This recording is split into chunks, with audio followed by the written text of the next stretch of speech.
Hello, ladies and gentlemen. This is our chess show on Pod TV. My name is Sasha Star, and today's guests are Professor Ken Regan. Welcome to the show. I hope Very much we for will having, see you thank soon. you very much for having me Yeah, on again. it's Yep. always great to have you on. And today we have also Jim Eid from Eid Foundation. Welcome to the show, Jim. Thank you for having me, Sasha. It's great Great to to be have. Yep. And finally, we have Dr. Milan Somberg. Welcome to the show, Milan. Thank you for inviting me. Great to have you. Before we'll go into, of course, main event, which is World Chess Championship, although without Right. world champion, but still, it's officially World Championship. Mhm. So now we're going to say a few words, and actually, Milan, maybe you can address how the Collingwood Chess Festival is developing, which is becoming the biggest event in Canada. Well, first of all, I want to thank you for supporting me, and Jim Eid has done so, and you have also, Sasha and Professor Reagan. Thank you.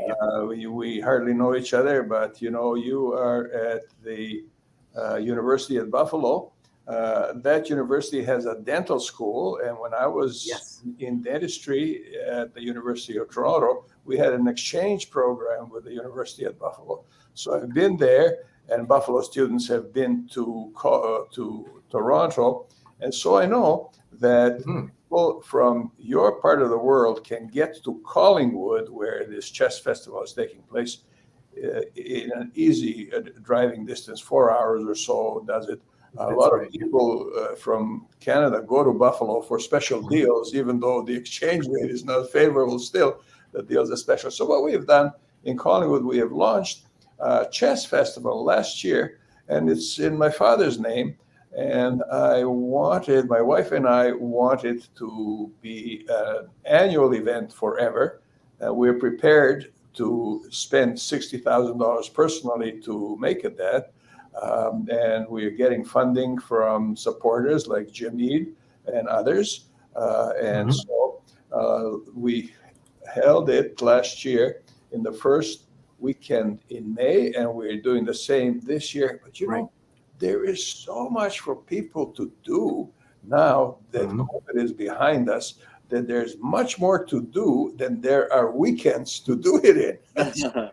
Yeah. So last year we had 55 participants, and this year we're almost there, but not quite there. We were hoping for 100. But every individual has so many choices. They can attend concerts, and they can attend hockey games and operas and go here and go there. That much more to do than there are weekends to do it in. And so I think everybody faces that. So Sasha, I do appreciate the support that you're giving us by giving Very us. well. Whether I could be there in person is still unclear, because this is my busiest month of the year, but I'll certainly be there in spirit. So Well, go on. maybe there's another international master I could send to you. So Tell us how to find out more information, like the hotel and all Mhm. the dates and all of that. How would you, if you don't know, how would you tell Yeah. someone to find it?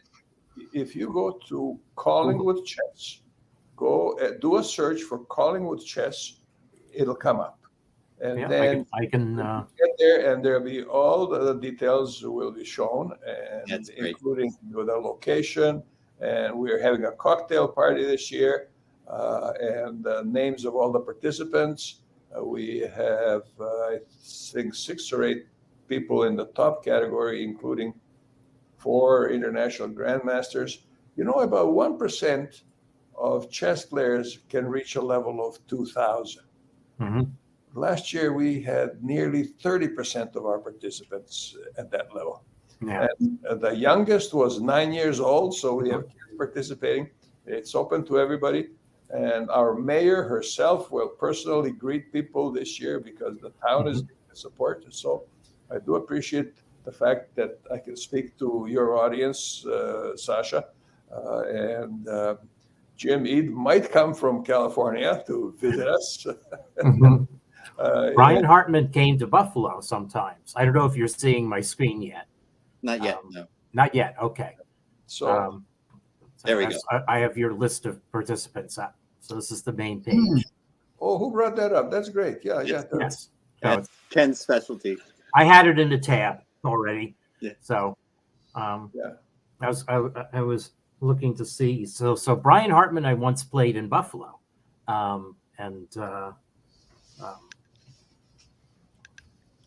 anyway, there's some other people I know, of course, from having done a sabbatical in Canada and been to Toronto, played in the Canadian Open 2011. So Brian, Many years ago, Nav and I played in one tournament in Buffalo, and it was the first ever tournament of Gata Kamsky in the United States. Oh, He was- wow, that was a long time ago. It was a long time ago, and he was a youngster, very that's famous. reserved. Though. And, Yeah. his father, of course, was there. Yeah. And I remember that at that time. But at that time, it was quite evident that he would become a great player. So he was very young. Brian Mhm. Hartman is an interesting man in many ways. I don't think he has a lot of formal education. I think somebody told me that he did not finish elementary school.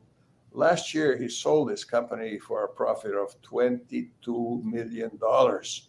Had he gone to school, he may not have done so well. In any event, we had the dinner. He was at dinner last year, and dinner got cold. And the reason it got cold because we had a checkered tablecloth, and we asked Brian to pass the salt.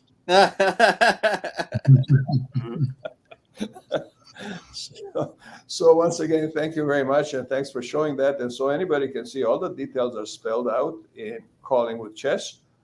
Do a search for that on the internet, and you will find it. And I hope that you'll be able to do that 100 years from now. We want it to be an annual event.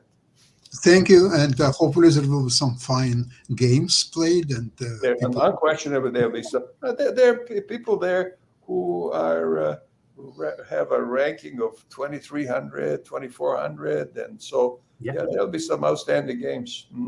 yeah. You might want to look at some of those And games. now we have also quite outstanding games in a World Championship. Yeah. Tell me, how do you enjoy so far this match? And what's your favorite site to follow up the games and interviews and Good development? question. Yeah. Jim, what about you? What are you watching? Well, Chess24 and ChessBase are the two places that I go for my information, generally Mhm. speaking, and Okay. that's true for this match as well. What about you, Ken? Well, I also go to my friend Dennis Montecruso's The Chess Mind blog. He does reviews of the games with fairly detailed engine-assisted analysis. Pretty informative. Mhm. I've enjoyed listening to the FIDE broadcasts because my friend Irina Krush is the commentator alongside Daniel Dubov. So, Mhm. Oh, Yeah, I that have is to good. check that one because I'm watching many of these channels.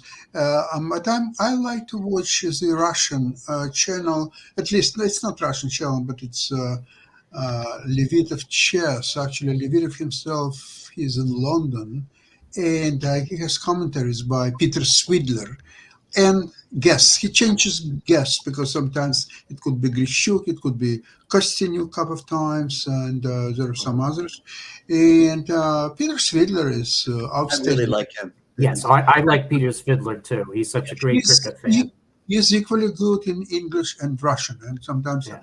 I think he's even better in English sometimes.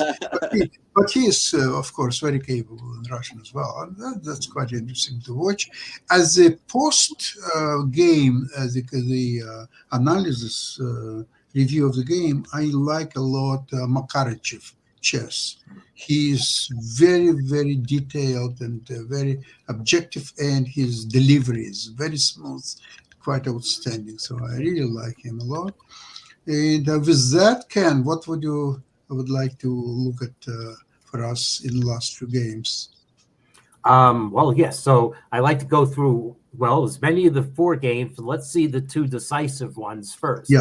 Because they were really quite beautiful games. Before So- we begin, I just wanted to say that it's amazing how competitive this match has been compared to the World Championship matches.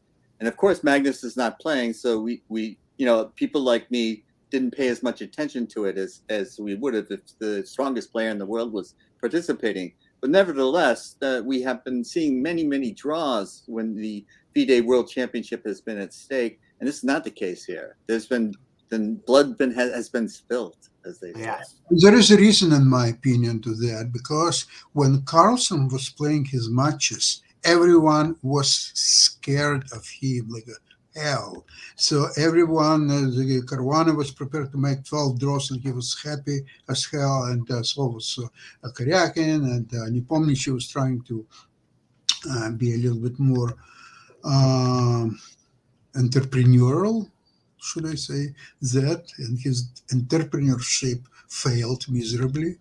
And today, neither Dean is scared of Nepomniachtchi and vice versa.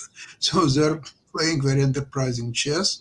And in my opinion, still, for some reason, defense is one of the weakest for both players in all last probably 50 years of chess world championship The matches. mistakes have been incredibly, it's games have swung based on errors that are Right. And there are no end games. It's Almost. unusual. It's very unusual. Well, I will say that my intrinsic public rating, performance ratings, are averaging just a little north of 2650 after 9 games. It was above 2800 after 4 games, as I Last said time on we last talked, week's show. Yeah. But now I've got readings between 2605 and 2725, depending on the engine and mode. And those readings have error bars of plus or minus 200, so it gives a general idea. But that's even Ding Liren said his quality was awful yesterday, and it actually upticked his intrinsic rating measurement. So, but of course that's a trade-off. You get for combative games you lose accuracy. What percentage of games wind up in a draw, Sasha? In chess, usually, you say probably 70% or so. Over 70%. Isn't that Yes, I would say, a little less depending on the level. Now, let's see. Now, my screen sharing is still not working. It no. depends on the level, Milan. Yeah. And And also, ladies' chess is much more combative Now than it's coming. men's chess. that's So at the it's stronger probably- level. The Now, you level should of see- draws probably less than 50% in women's chess. So you were talking about mistakes and blunders, and Svetozar Gligoric, who is from Belgrade, and he has defeated every world champion of his day, even though he himself never was. So anyway, my uncle, who taught me how to play chess also together with my father, is quite a strong chess player. He would have a rating, I would say, of about 1800 or so. And he knew Gligoric personally. So Gligoric came over and they had a game. And in one game, Gligoric blundered and my uncle won. He said, "I'm never playing you another game of chess." So, Now let's see. My screen sharing, you're still not seeing the arena board. I'm trying to share to an application only, so that you won't. Okay, that's concerning. Maybe it's because I have other things active that it's being. Could be. Okay, never mind. And I just realized I screwed something else up. So let's see. So let me try once more. I don't know. Let's see. So it's not picking up that I'm trying. Oh, I'll stop sharing. I'll say, now that did something to the screen. Now I'll present again, share screen, and go to window. And I have the Arena chess program up. Now maybe it's showing black because it can't share to it for some reason. StreamYard is sharing a window. We're not seeing it. Can't see anything. Now something shifted, but Something is trying to start up, it looked like.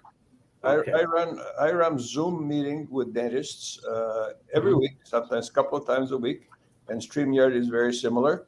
And I have yet to run a perfect one.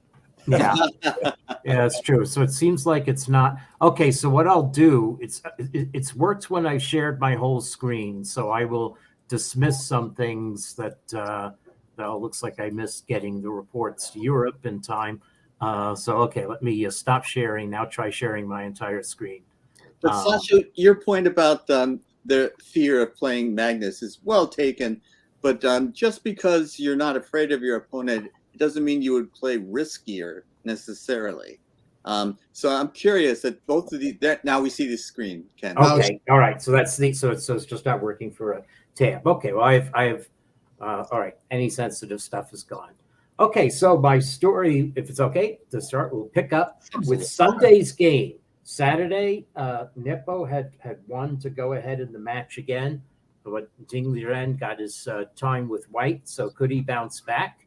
And the answer is yes, with one of the truly beautiful games in concept. And he did so by trotting out the London system, about which there are many jokes on Twitter about its yes. ineffectiveness. I try not to take them personally. Yeah, noxiousness or whatever. But okay, so actually, so what has White done? Actually, it looks like Black is a little better developed here, but we just play. And this actually is reasonably effective for White in that Black's bishop cannot guard that knight. Okay, so pieces come off. I mean, this position, is it drawerish? Well, actually, White plays a beautiful strategy. And the reality is this is a Queen's Gambit declined reversed pawn structure, where White, in other words, Black in this position, would ordinarily play the minority attack. Okay. Which involves advancing the B pawn.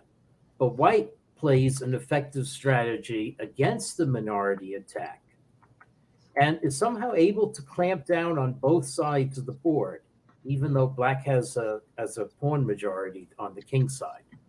Okay, so here we go. White brings back the bishop, and now this is Black against in the Queen's Gambit decline usually doesn't get to achieve this. Right. Now there's no B pawn coming forward, and White has a nice hole on B6, and White can actually expand on the Queen side by the rook lift we'll see in the game. The pawn on A5 is a little bit. Just a quick question. The minority attack that you were referring to. I won so many games using that, but that's actually. Am I right to say that people have now think that it's not as effective as when I was starting to play chess? That was really an effective attack, and I used a great deal when I was starting out, and had a lot of success with it. What's the main idea, the general consensus now about that? I actually don't know. Oh, okay. I read the book Larry Evans Teaches Chess with a beautiful 84 move win where he played the minority attack. So that's my latest word. I remember. So, but that's interesting for me to hear. So the thing about the whole structure, imagining this for White especially, is you have an extra pawn on the king side, so you could potentially push there, and you have the minority attack on the queen side. It's nice all over the board. Yeah. Here, White, with the formation that we're talking about for Black, is able to play on both sides of the board. And this is a very nice rook lift. It just really solidifies the structure. And then White is able to overprotect A5, which is a bone in Black's throat, so to speak, because if Black plays B6, then the pawn structure will be very unfavorable for Black. So White offers a queen trade here. This has been told as one of the great psychological moments of the game, in that it's probably safest for Black to trade queens. I would not have offered the trade queens there. That's really interesting. Yeah. So the assumption is he's going to be able to win this ending. A minor piece pawn structure is favorable for White. That's clear. Mm-hmm. So probably Black can hold, but it's cheerless. That's a very good point. Yeah, White is more fun playing this. Yes. So, and also the other funny thing is, double pawns are often better than spread out pawns for restraining a majority.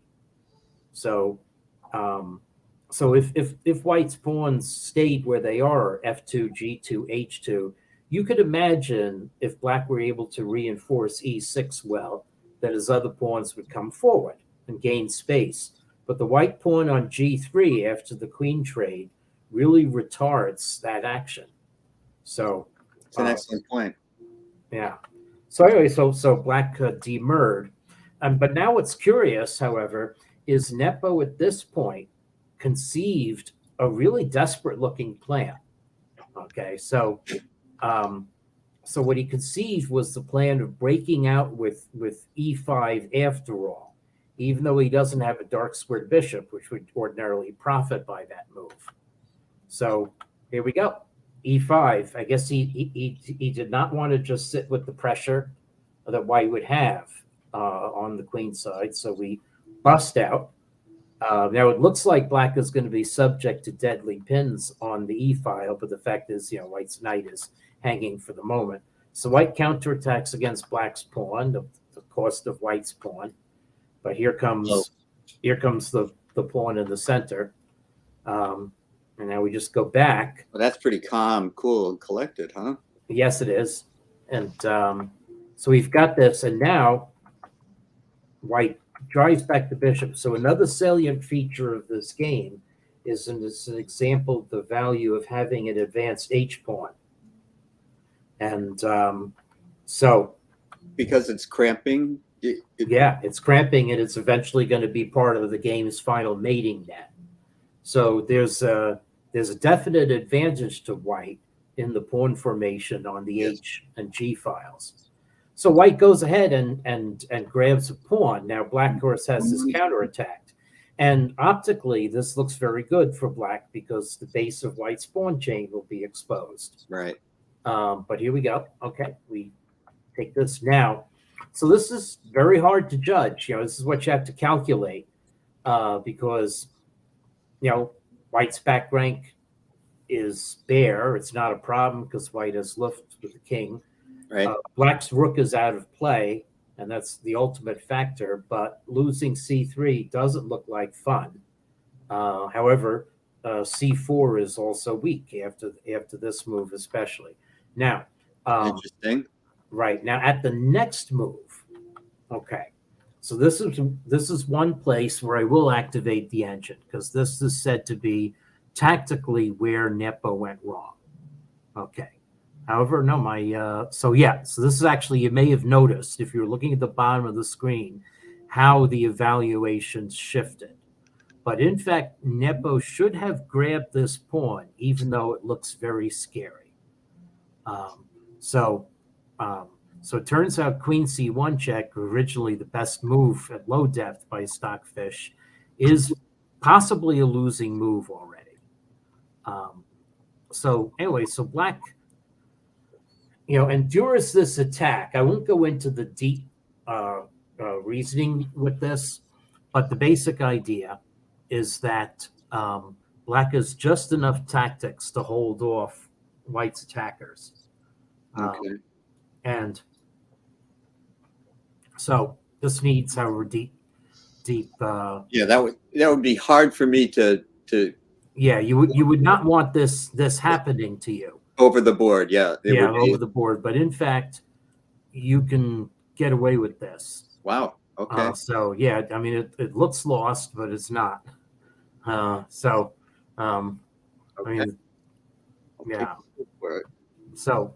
That's the one place. But on the other hand, it looks like, hey, this is giving this check first. So the problem with the check first is that it's not attacking white's pawn anymore.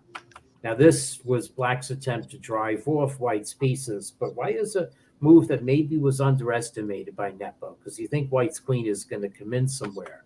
But this is a very steady move. It guards the c3 pawn, so now there will be no more tricks. And makes clear that the c4 pawn is being attacked. Well, okay. So passed pawns must be pushed. And also, I was thinking that rook c7 was in the air, but he took the pawn first. Right.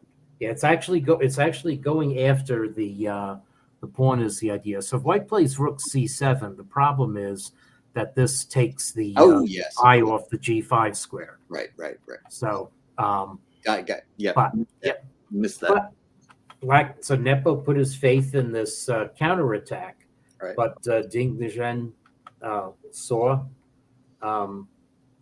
further. Okay, so this is a prelude. Now Rook C7 is really in the air. Right. Okay, and I don't know what Bishop B1 was for. If you look at the engine evaluation on the bottom, it's clear Black is in trouble in any event. So I don't know what this was intending to do. Maybe just move the bishop was the only thing that was intending to do. But now we have to Rook C7. Black is truly lost, and we can actually see fairly clearly through the end of the game. So Black plays here. Now White plays Knight D5. With threat. Threatening F6, taking on F6 with check. So Black's king has to go back. And now White puts an eye on the pawn, but actually the Rook is making room for White's queen. So it's a multi-purpose move. And renewing the threat of knight takes F6. Yeah. right, yeah. And yeah, perhaps. Yep. So yeah, I think you're right. It was renewing that threat. So knight E7, Rook F8. And now the time control was reached, and Ding Liren plays a really exquisite move to put a mating net around Black's king. Okay. So the mating net move is D5. We shall see why. Yeah. Okay. So anyway, so Black really is horn-tied in this position. Yeah. Okay. I mean, if Black moves the queen to G5, the A3 pawn drops, and Black is just 2 pawns down. So, or maybe could win White's F pawn, but it's not. It just drops. Might just take. Well, whatever. So now White has basically a forced mate in this position. So Queen C7. Okay. What are you gonna do? All right. Yeah. Well, yeah. So Black's king had to come up because Knight G6 with check was being threatened. So now it's not check. So Black's rook can go to G8 and defend. And now this move. And Black. So here Nepo resigned, and there were two. D5. I see why D5's played now. Finally. Yeah, why D5 was played. Let's play variation number 1 first, which doesn't need D5. Black captures this knight, White captures with the pawn, and then plays queen takes B1 check, and the ultimate victory of that basic back rank, or that was on H5. It's a back rank mate. Okay, so now we'll go back, and the other line that Black can try is okay, so the other natural line is to just go ahead and say, White, what are you doing? And I like this if Black promotes to a bishop. This is the most aesthetic way to do it. Okay, so obviously, so Black has to bishop queen, then White will take the queen, but promote to bishop. Then White plays queen takes G8 check, king takes, rook down here, and now if king H8, it's rook in the corner mate. But what was the key point of playing D5? Yep. Whoops. You know, let me play the king to F7. Looks like Arena sometimes doesn't let you play the pieces where you want them to go. Okay. I confused Arena. Well, king F7, rook F8, mate. And the pawn on D5 is guarding the escape square. Yep. So no escape on E6 that otherwise, for the life of me, I couldn't figure out how D5 was adding to the attack. And then it dawned on me several moves into the game. So that's a great find by Ding. Yes. I'm curious, Ken, at which point the estimation of the positions became very heavily in the White's favor? When Black did not take on C3 at the move I showed. Right so, there. So right here. C1 check, which I could have seen people playing queen C1 check rather than queen takes C3. Right. Seems like an obvious it doesn't seem like an obvious error to me. Why did Black promote the A file pawn to a bishop instead of a queen. Because I didn't want to waste a move. So, and it leads to what's really the most aesthetic position here. So, so again, see if now Farina will let me play the variation again. Yes, it will now. Okay. So, so if Black had promoted to a queen, then White would spend a move to take it, and the play would be delayed an extra move. But okay, no, it's still not letting me go King F7. Let me actually delete the variation. Delete variation to the end. Okay, so now to play the variation. No, you know what? Arena's not letting me. Let me try set up a position. Not save the game, and now okay to that. Okay, so now I'm learning something just watching you do that. yeah, that's right. How to manipulate these computer programs. Yeah. Now the other problem is that okay, edit, and now okay, no, it's not. Oh, okay. It's let me try it again. Set a position. So if it was a queen, though, the idea would be that the queen would be able to take the rook when it checked. So Well, no, yeah, that's right. yeah. So it would make White waste a move. Right. Okay. No, Arena's not letting me do anything more. So okay, sometimes there are little bugs. Okay, so let me open the next game. So I want to show In a real game, Milan, he would have promoted to a queen, and White would have taken it, the queen, and the checkmate would have been delayed by a move. Yeah. Oh, Yeah. So now the question is, Black having lost 3 games in a row, can Black hold this game? Okay, and the answer is no. And this was a game, however, though, where Black was really okay. This was really fascinating that he played the French. Right. Yeah. That Now, has not made too many appearances in World Championship play. That's right. And it's also interesting that Black plays this way. Yes. Okay, which has the virtue of not giving Black an isolated D pawn. Correct. And On the other hand, it's less usual, though. I mean, it's more common to have the isolated D pawn. That's the variation most players, French players, Right. would play. but it's basically accepting a structural weakness of the kind that usually is enough to give White a plus equal in the opening. Correct. So White's knight on D4 is strong. So Black plays here and accepts this. As a C3 Sicilian player, and as White or Black, I wasn't always wanting to have this as Black, because the C pawn can be weak. At least it's not on an open file. So this is going to look a little scary for Black.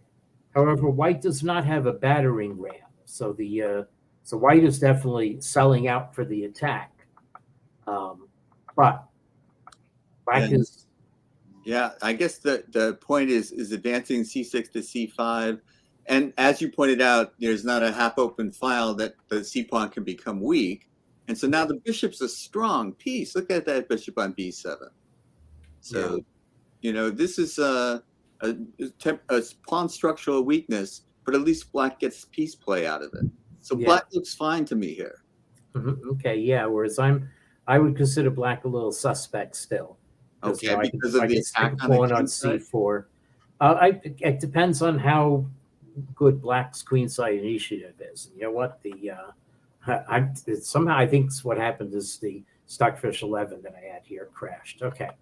Anyway, so White is gearing up on the file. Now it's like G6 is a committal move, and Black has to. Yeah, now I'm a little worried. Yeah, well, and. No, I'm not worried again. I think this is fine for Black.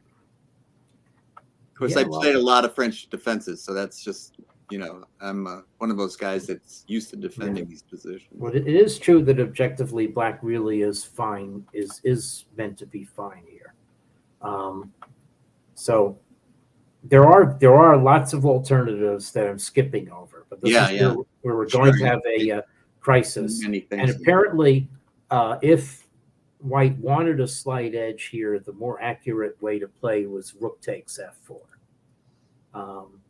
Okay, let's see. So the point is that my Stockfish engine is not working. So I'm just going to play moves because I want to show the critical part of the game after. So what's happened is that black has sacrificed the exchange, has one pawn for it, two nice bishops. So it should be enough compensation. Yeah, look at those bishops. I mean, this is the kind of thing that, White is able to blunt the bishop pair. That's a good point. That's a good point. I spoke too soon. Yeah, I hadn't analyzed enough.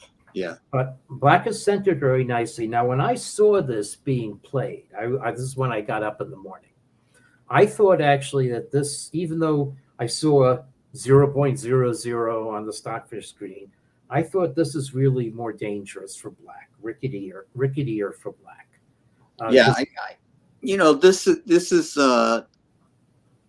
very hard to assess for me. Mm-hmm. As opposed to the earlier position where I was just calculating whether or not the king could survive, which it definitely seemed like it could. This is the kind of thing where you have a material imbalance, which is long-term in white's favor. Right. And where is black going to try to put pressure to tie white up? I don't see the plan. No, ideally, black would play bishop g7 at some point, and then f5 and e5. Not in this particular position, but that's a plan. Right. That's at the plan. Each point, also, pawn on c3 is a little bit weak, so if you will bring either queen to a5 or queen d7, rook d3, or somehow asking pawn to move to c4, then bishop on d4 will become very strong. So I really don't see any imminent attack of white, and if white will not attack and just keep waiting, black can do at least the same thing. Yeah, I tend to agree with you, Sasha. That seems to be a good analysis. Like bishop g7, e5, and f5 following. That seems like it's a... In my opinion, the key in this position for black is to keep your rook on d4 on d5 as long as possible. Never ever move your rook.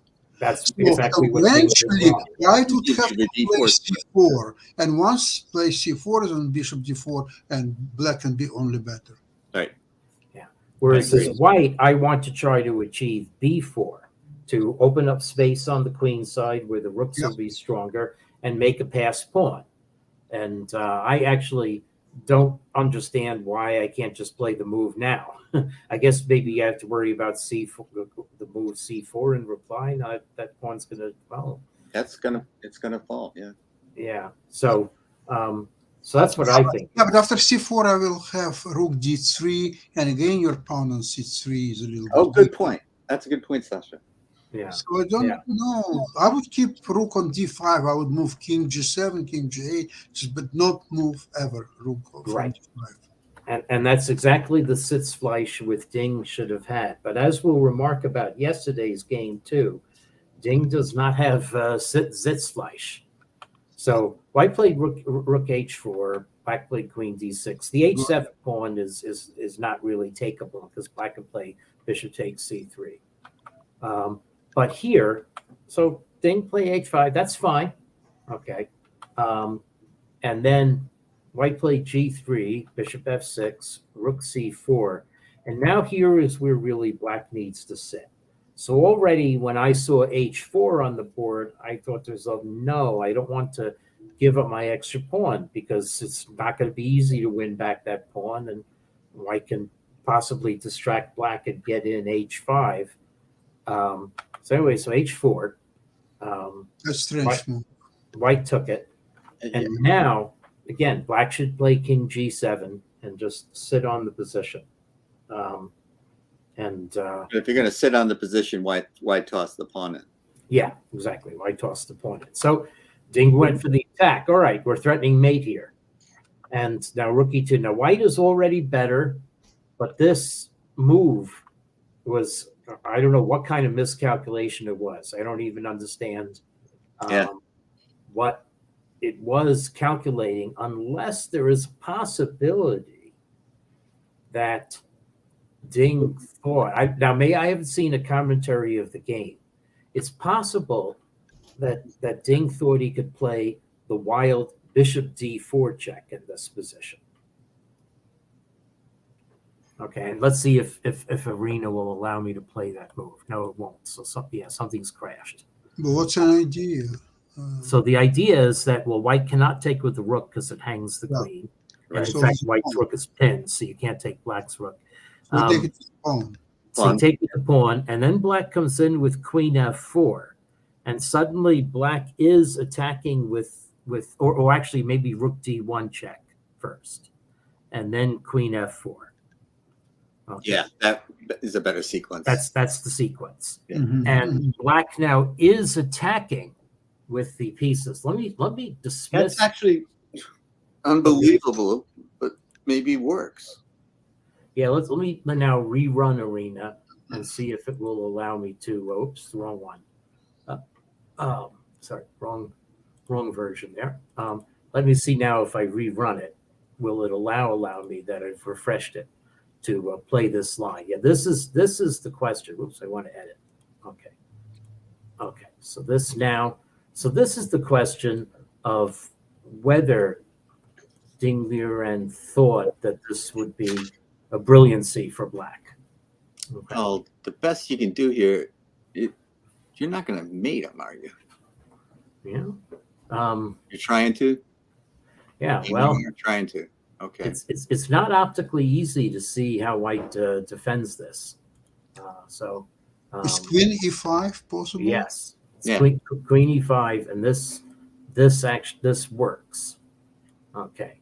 And it turns out that although you're going to get a bunch of checks, it's not going to be mate. White's king is able to run to the center and away. So But it does require a lot of calculation because it is scary. yes, it is. This is certainly scary. And No, this but may there's have been there's may no have been fairness. miscalculated. So white's king does have to run here, but white it's Yeah. black can give some more checks. There's more checks coming. There's this. Why not queen g4? Or queen g4, yeah. Okay, let's see. We want to play queen g4. Okay, let's play queen g4. Whoops. Oh And no. that's king d3. Yeah, king d3. Yeah, And, king. This is it's white's got everything defended. The king's just Yeah. going away to the queen side. Agree. And the other line I thought looked a little better, but again, you can go king d3 or I think king. anybody would find queen e5. I don't think Yeah. this Yeah, it's a could have question been of planned. misevaluating this. Right. You can put a piece on f3 with check, but there's no follow up. So whether that is what Ding Liren missed going back a few moves. Now we absolutely must show. How much time do we have? I'll just maybe show. Well, it's about finish in a few minutes. Okay. So Let's I'll do show just some. the critical lines from the two draws. So Nepo won again. So 4 straight wins by the white pieces. But Ding Liren played really beautiful attack. I'm gonna quickly go through this game because this should have been really. Ding Liren plays a fresh idea in the Nimzo, about which there is a scandal because this idea, not technically a new move, but certainly the way Ding Liren played it is, was found in some blitz games played or casual games played on Lichess by anonymous accounts with 1,500 ratings. But someone data corresponded the download of millions of games from Lichess to the openings of the match and found that these two accounts had played a lot of the openings of the match. And these two accounts play only against themselves. Like They only never against themselves and the openings of the match. So it's believed that this was Ding Liren and Rapport. So this is a beautiful attack. I don't know. I would worry my center's going to get open to my king. But why would you do that? I don't quite understand. I mean, do what? Go online to do and show what you're planning to do. Your Oh, preparation. maybe they if Ding was in China and Rapport was in Europe, And In you think Romania. these games are going to be anonymous, you could try them out against each other that way. Yeah, but there's still ways to communicate. Yeah. I don't know. I think that's a rash decision Yeah, or rash conclusion, maybe. that that someone wouldn't discover that you're doing it. I mean, gosh, these Yeah, are chess players. well, you could download 30 million games per month from Lichess. So, it's a needle in a haystack, but, with databases, you could find the haystack pretty well. That's it. I mean, Yeah. there are people that just live to do this stuff. Yeah. So White is playing really imaginative chess here with your king. Yeah, on the this back. is really hard for me to understand. Yeah, now getting the knight out of the pin. That's why he didn't capture Black's knight. Black's knight comes here, and this cutting off. Now, this is supposedly a losing move for Black. Wow. Black should have just played the knight back to F5. Yeah. So I'm scrolling a little fast to the key moment. Sure. Now White could have played Rook D3, and then Black cannot guard E5 and keep and survive the H-file penetration. If Black plays King G8 with the queen still on H8, then the D pawn will queen. However, D7 is certainly a strong-looking move. Yeah. Yeah. And now Ding Liren, recalling that he was in time trouble the previous game too, repeated moves, and then went here, and now comes Nepo's bluff. Okay, so White should be, should be winning if Black plays Queen F8 and Queen E7 to defend, but instead Nepo played there, and the question is, can White capture Black's rook? Well, this is a beautiful line.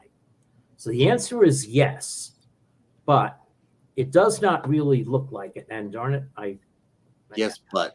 Okay. And I forgot to press edit. Okay. So now White's in check. So there are three ways to get out of check. But if you do it this way, Superb. the position just repeats. Same thing if you put your king over. All right. The position will just repeat. And in fact, you're not going to have the chance to play the winning move anymore. Right. So White plays Rook E2, Queen check. Okay, now White's king goes for a little walk in the center, but there's only one place Black can check it from. Okay, and now the only new move to play is Rook C2. Now you're hanging the bishop with check. That's one thing. Yeah, which looks bad. Which looks bad, but your king gets out. E2 and hide.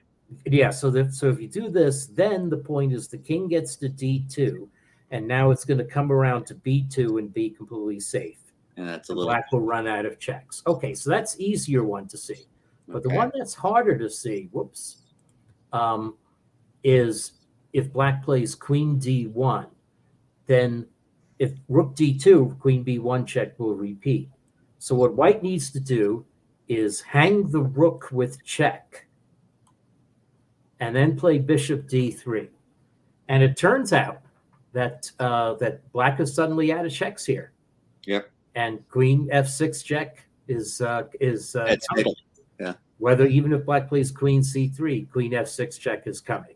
So Right. Black can give check with the knight. That's the only thing he can do. And now the king boldly comes up here to E5, and it's now out of checks. And If there wouldn't be a pawn on F7, then Black would have knight F7. Right. idea. yeah. So that is how Ding Liren could have won. Now the game actually, Wow.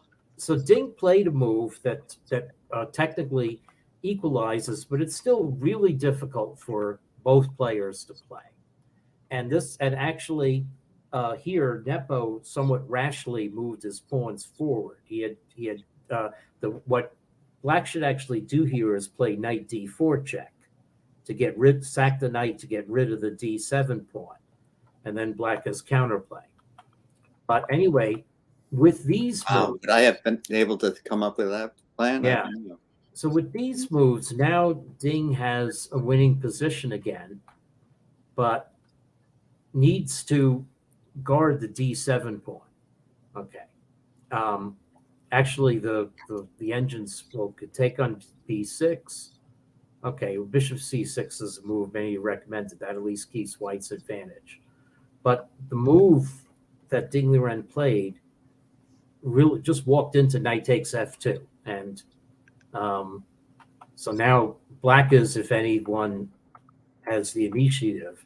And the only way Ding was able to save himself was the fact that, oops, I went too far, was the fact that if black captures with the queen in this position, then rook g2 is a move. Uh-huh. Yeah. And the counterattack on g6 saves white's bacon.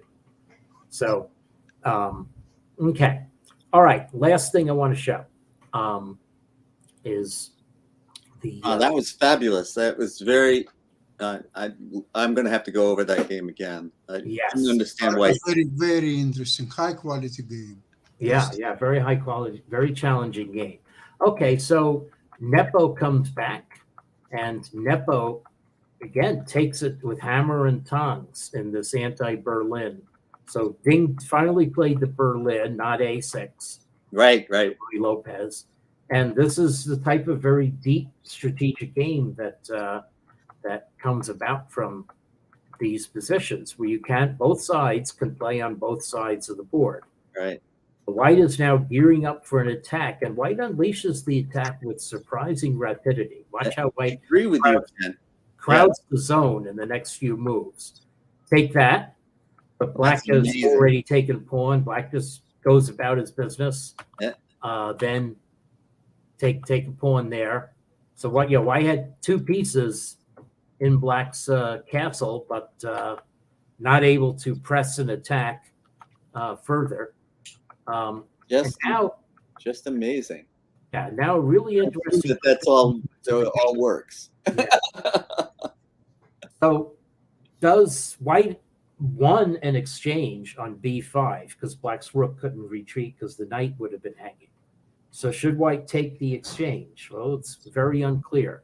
Believe it or not, on high depth, Stockfish says that White's best move was bishop f1. Wow. And this would exactly exemplify what Milan and you were all talking about at the very beginning of the program about the threat being stronger than the execution. This is effective because we reserve the right to take the rook later. And then let's see how we maneuver. So I don't know if any commentator has noted that. However, Caruana was commentating. And Caruana, I think, said, or the Caruana's partner said, Nepo's not going to take on b5. He's going to take on e6. And he did. Okay. So now we play some more moves. And Black probably still has to be very accurate to hold this. Because the queen side is, it's not clear Black really has a preponderance on the queen side. White has an extra pawn on the king side. Okay, so so Black lost another pawn on the king side, so Black goes for a counterattack against White's e-pawn. But now, in this position here, Ding decided to pitch a pawn to simplify and get rid of White's bishop, rather than just retreat the knight and try to defend. So anyway, so he did this. Okay, so now we have what should be a drawn ending. But what follows is a little exercise in how to play to lose. And I think that Ding was definitely critical of his own play here.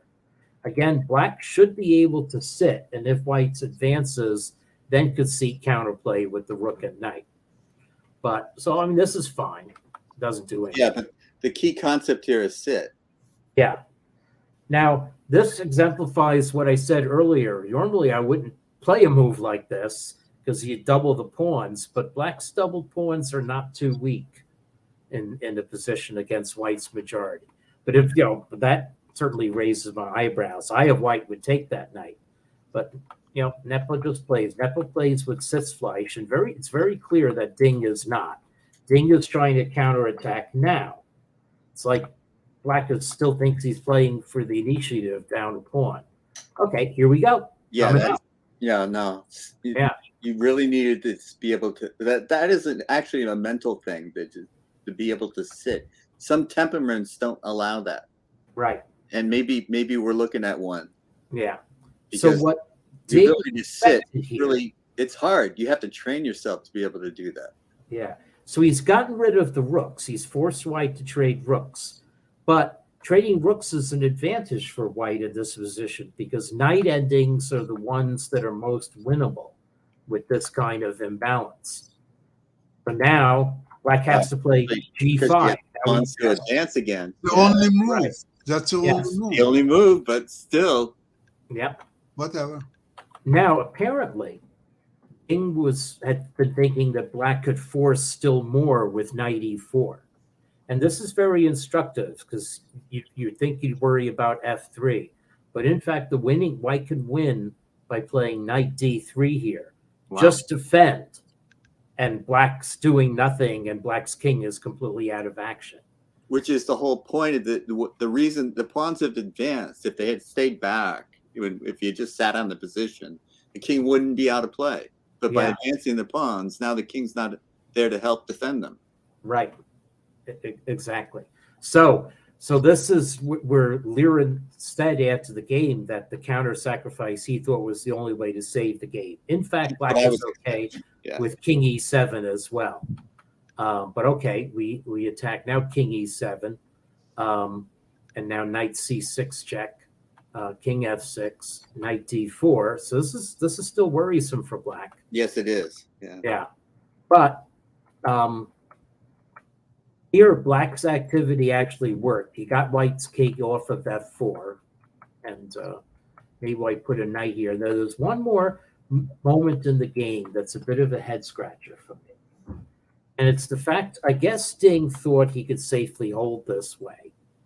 But, especially since white can't repeat by going back to e3.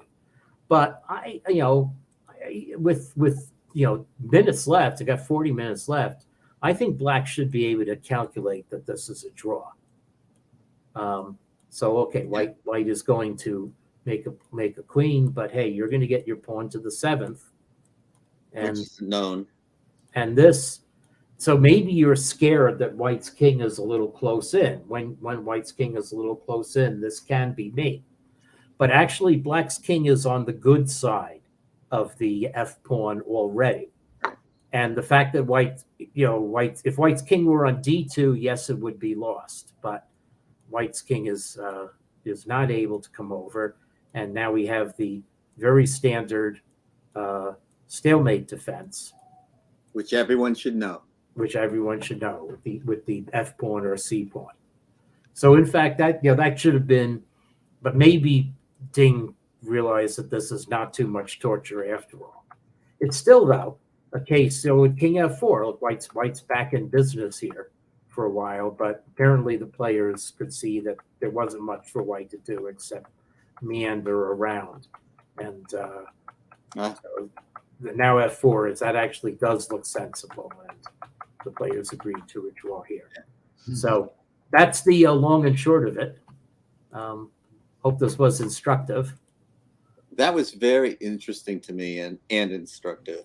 Mm-hmm. I have no idea what white's thinking was in the opening, but it developed into a very good attacking position, and looked pretty winnable. So hats off to him. I don't know where they came up with those ideas, and then the ending was very instructive too, because I love the idea of like sitting back, king on g7, pawn on f7, g6, and just say, okay, come at me. Yeah. And that's drawn so many endings for me and for many others, just to be able to say, okay, come and get me, and don't overextend. Overextending, pushing your pawns has lost so many endings for me and so many other people. You see, here is a problem that in chess is your move, and you must do something. You must play something. You cannot sit in a position and say, okay, you continue to move. For example, in investing in the stock market, sometimes very good strategy, do nothing. Let's see, you have some positions, they're going slowly your way. Let's see, sold cover call, and you see your call is slowly dying. The premium is yours. The stock is about the same. You don't need to do anything. So you just sit and watch. In bridge, you can pass. When it comes to your turn to bid, you can pass. Yes, there is no such luxury. Unfortunately, you must move. And I've been in positions where I want to not move, just pass. Absolutely, but you have to move. Yeah. Yes. Well, thank you so much for a brilliant analysis. Great game. We look forward to a thrilling conclusion to the match. Yes, Yeah. we'll see you next Saturday. And Grandmaster Any predictions? Anybody got to come out and say that they think one player is going to win? Dean. Really? Good Yeah, for you. will win.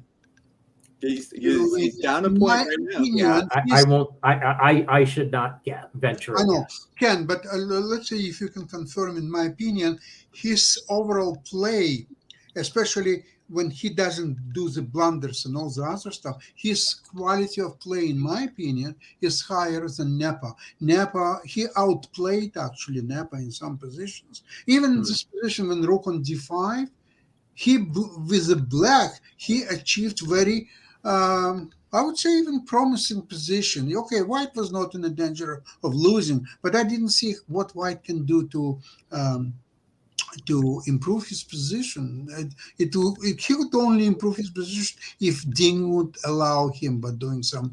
I'm rooting for him just because he played the French. Okay. Okay, fair enough. So let's see you next Saturday. Have a great week. It's okay. And Thank we you. get the Thank you. course first. And goodbye to everybody. We'll see you next Saturday. Bye bye. Bye-bye. Bye-bye.